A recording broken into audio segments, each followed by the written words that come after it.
যারা আমার প্রতি ঈমান আনয়ন করেছে এবং আমাকে সত্যায়ন করেছে, তারাও জেনে বুঝে একই দাওয়াত দিচ্ছে আল্লাহ তাআলার রাজত্বে এবং ইবাদতে কোনো শরিক হওয়া থেকে তিনি সম্পূর্ণ পবিত্র।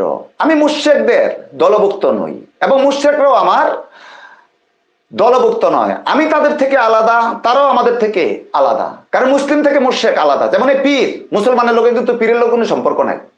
পীর হলো মুশরিক আর মুসলিম হলো আল্লাহর সাথে সম্পর্ক, আর পীরের লোকের সম্পর্ক তাদের হলো মুশরিকের সাথে সম্পর্ক, তাদের হলো মুশরিকের সাথে সম্পর্ক। মুশরিক হিন্দু, বৌদ্ধ, ইহুদি, খ্রিস্টান যত কিছু আছে, পীর পূজারী, কবর পূজারী, মাজার পূজারী, এরা সব মুশরিক। একমাত্র মুসলিম কারা? যারা নবী করিম সাল্লাল্লাহু আলাইহি ওয়াসাল্লাম তরিকায় ইবাদত করে, এক আল্লাহর ইবাদত করে, কোন পীর, কবর, মাজার, ওলি আউলিয়া তারা বিশ্বাস করতে পারে না। যারা এইসব বিশ্বাস করে তাদেরকে আল্লাহ এবং আল্লাহ রাসূল সাল্লাল্লাহু আলাইহি ওয়াসাল্লাম মুশরিক হিসাবে আখ্যায়িত করেছেন। আর যারা দলাদলি করে তাদেরকে আল্লাহ পাক রব্বুল আলামিন নবী করিম সাল্লাল্লাহু আলাইহি ওয়াসাল্লাম মুনাফিক হিসাবে আখ্যায়িত করেছেন।